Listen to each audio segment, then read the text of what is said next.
श्री गणेशाय नमः. श्री सरस्वत्यै नमः. श्री गुरुभ्यो नमः. श्री भगवते गोपालकृष्णाय नमः. श्री नारदादि भागवतेभ्यो नमो नमः. श्रीमद् भागवत महात्म्य अध्याय 3.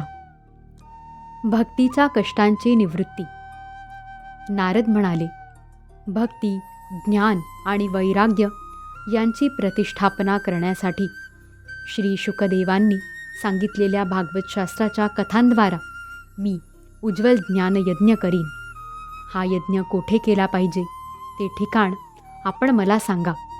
आपण वेद जाणणारे आहात, तेव्हा शुकांनी सांगितलेल्या शास्त्राचा महिमा आपण मला सांगा. श्रीमद्भागवताची कथा किती दिवसात सांगितली पाहिजे व ती कथन करण्याचा विधीही आपण मला सांगा. सनकादिक म्हणाले, नारद मुनी, आपण मोठे विनम्र आणि विवेकी आहात. आम्ही आपणास सविस्तर सांगतो, ऐका. हरिद्वारजवळ आनंद नावाचा एक घाट आहे. तेथे अनेक ऋषी वास्तव्य करून आहेत. तसेच देवता आणि सिद्ध पुरुषही त्या स्थानाचा लाभ घेतात. नाना प्रकारचे वृक्ष आणि वेली यांनी व्याप्त असे हे ठिकाण असून तिथे कोमल रसरशीत वाळू पसरलेली आहे. हा घाट एकांतात असून अत्यंत रमणीय आहे. तेथे नेहमी सोनेरी कमळांचा सुगंध दरवळत असतो. त्याच्याजवळ राहणारे परस्पर वैरभाव असणारे प्राणीही एकमेकांशी वैर करीत नाहीत. आपण त्या ठिकाणी ज्ञानयज्ञ करावा. तेथे विशेष काही प्रयत्न न करताही कथेमध्ये अपूर्व रस उदित होईल.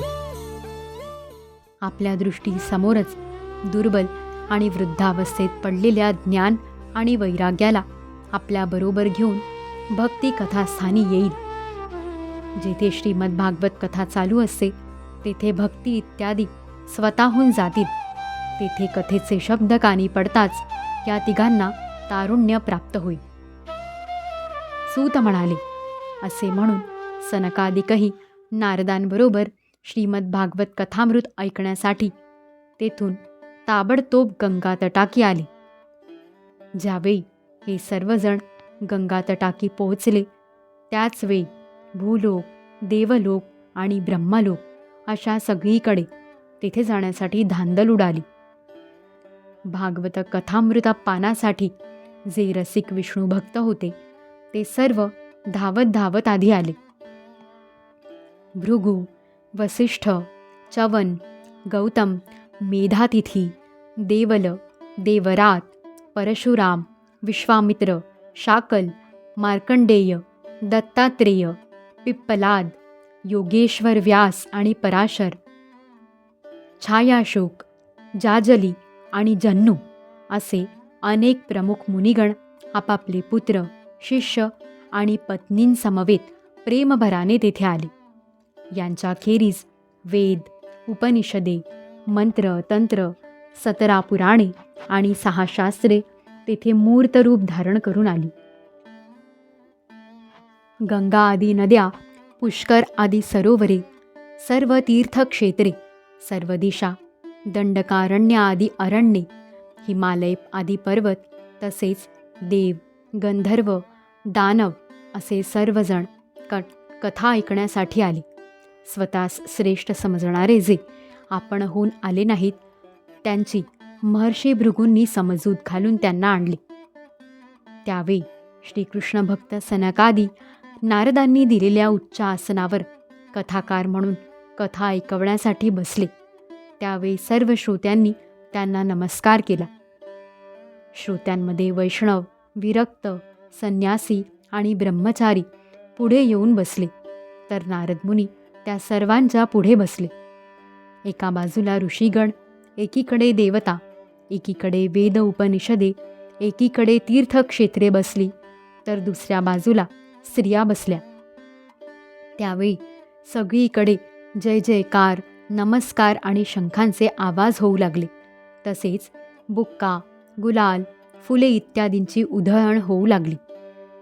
काही काही प्रमुख देव तर विमानात बसून सभेत बसलेल्या सर्व लोकांवर कल्पवृक्षांच्या फुलांची उधळण करू लागले.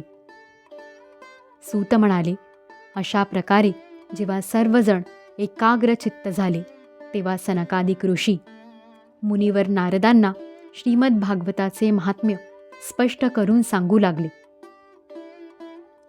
सनकादिक म्हणाले, आता आम्ही आपल्याला या शुकशास्त्राचा म्हणजेच भागवत शास्त्राचा महिमा सांगतो. याच्या केवळ श्रवणाने मुक्ती हाती लागते.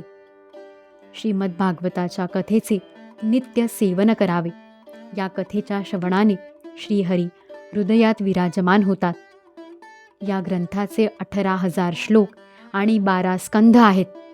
यात श्री शुकदेव आणि राजा परीक्षित यांचा संवाद आहे. आपण हे भागवतशास्त्र लक्षपूर्वक ऐका.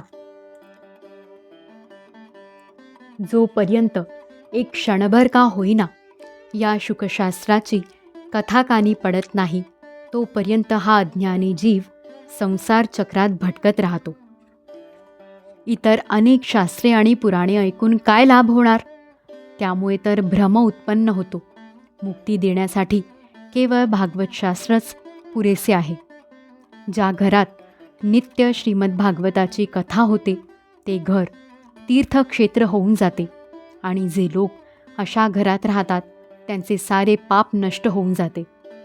हजारो अश्वमेध यज्ञ आणि शेकडो वाजपेय यज्ञ या शुकशास्त्राच्या 16व्या भागाचीही बरोबरी करू शकत नाहीत. हे तपोधन हो, जोपर्यंत मनुष्य मात्र श्रीमद भागवताचे अवधानपूर्वक श्रवण करीत नाहीत तोपर्यंतच त्यांच्या शरीरामध्ये पापांनी ठाण मांडलेले असते. फलाच्या दृष्टीने पाहिले तर गंगा, गया, काशी, पुष्कर किंवा प्रयाग ही तीर्थेही शुकशास्त्र कथेची बरोबरी करू शकत नाहीत. जर आपल्याला मोक्षप्राप्तीची इच्छा असेल तर श्रीमद भागवताच्या अर्ध्या अगर चतुर्थांश श्लोकाचा स्वमुखाने नित्य नियमाने पाठ करीत जा. ओंकार, गायत्री मंत्र, पुरुष सूक्त, तिन्ही वेद, श्रीमद भागवत. ओम नमो भगवते वासुदेवाय हा 12 मंत्र सूर्य भगवान, प्रयाग, संवत्सर रूप काल, ब्राह्मण, अग्निहोत्र, गाय, 12शी तिथी, तुळस, वसंत ऋतू आणि भगवान पुरुषोत्तम या सर्वांना बुद्धिमान लोक तत्वतः समान मानतात. जो पुरुष नित्य अर्थासहित श्रीमद भागवत शास्त्र पठन करतो त्याच्या कोट्यवधी जन्मांचे पाप नाहीसे होते, यात मुळीच शंका नाही. जो मनुष्य नियमितपणे भागवताच्या अर्ध्या किंवा चतुर्थांश का होईना श्लोकाचा पाठ करतो त्याला राजसूय आणि अश्वमेध यज्ञ केल्याचे पुण्य प्राप्त होते. नित्य भागवताचा पाठ करणे, भगवंतांचे चिंतन करणे, तुळशीला पाणी घालणे आणि गायीची सेवा करणे हे सर्व एकसारखे आहे. जो पुरुष अंतःकाळी श्रीमद भागवत ऐकतो भगवान त्याच्यावर प्रसन्न होऊन त्याला वैकुंठ धामाला नेतात. जो पुरुष सुवर्ण सिंहासनासह भागवताचे दान विष्णू भक्ताला देतो त्याला भगवंतांचे सायुज्य पद अवश्य प्राप्त होते. ज्या अज्ञानी माणसाने आपल्या संपूर्ण आयुष्यात चित्त एकाग्र करून भागवतामृताचा थोडासुद्धा आस्वाद घेतला नाही त्याने आपला सर्व जन्म चांडाळ आणि गाढवासारखा व्यर्थ घालविला. एवढेच नव्हे तर आपल्या मातेला केवळ प्रसव वेदना देण्यासाठीच तो जन्माला आला. ज्याने हे शुकशास्त्र थोडेसुद्धा ऐकले नाही तो पापात्मा जिवंत असून मेल्यासारखाच आहे. स्वर्गलोकातील इंद्रादी प्रधान देवताही असेच म्हणतात की पृथ्वीला भारभूत असणाऱ्या अशा पशुतुल्य माणसाचा धिक्कार असो. कोट्यवधी जन्मातील पुण्यसंचयानंतरच प्राप्त होणारी ही श्रीमद भागवत कथा जगात दुर्लभच आहे. नारद मुने, आपण बुद्धिमान आणि योगी आहात. आपण प्रयत्नपूर्वक ही कथा ऐका. ही कथा ऐकण्यासाठी ठराविक दिवसांचेच असे काही बंधन नाही. नेहमी ऐकणेच चांगले. ही कथा सत्याचरण आणि ब्रह्मचर्य पालनपूर्वकच ऐकणे उत्तम समजले गेले आहे. परंतु कलियुगात असे होणे कठीण असल्याने ही कथा ऐकण्याचा शुकामुनींनी सांगितलेला विशेष विधी समजावून घेतला पाहिजे. कलियुगात पुष्कळ दिवसांपर्यंत चित्तवृत्ती ताब्यात ठेवणे, नियमांना बांधील राहणे आणि केवळ एखाद्याच पुण्यकार्याला वाहून घेणे अवघड असल्याने 7 दिवसांच्या श्रवणाचा विधी सांगितला आहे. श्रद्धापूर्वक केव्हाही श्रवण केल्याने किंवा माघ महिन्यात श्रवण केल्याने जे फळ प्राप्त होते तेच फळ 7 दिवस श्रवणविधीमध्ये श्री शुकदेवांनी सांगितले आहे. मनाचा निग्रह नसणे, अनेक रोगग्रस्तता आणि कमी आयुष्य तसेच कलियुगातील अनेक दोष यामुळे सप्ताह श्रवणाचेच विधान सांगितलेले आहे. जे फळ तप, योग आणि समाधीमुळे मिळत नाही ते संपूर्ण फळ सप्ताह श्रवणाने सहजगत्या प्राप्त होते. सप्ताह श्रवण यज्ञ, व्रत, तप, तीर्थयात्रा, योग, ध्यान आणि ज्ञान या सर्वांपेक्षा श्रेष्ठ आहे. अहो, याचे वैशिष्ट्य काय वर्णन करावे? हे सप्ताह श्रवण तर सर्वात श्रेष्ठ आहे. शौनकांनी विचारले, ही तर आपण मोठ्या आश्चर्याची गोष्ट सांगितली. हे भागवत पुराण निश्चितच योगवेत्ते ब्रह्मदेव यांचे आदिकारण असणाऱ्या श्री नारायणांचेच निरूपण करीत आहे. पण मोक्षप्राप्तीसाठी ज्ञान इत्यादी सर्व साधनांचा तिरस्कार करूनही या युगात या पुराणाची ख्याती कशी झाली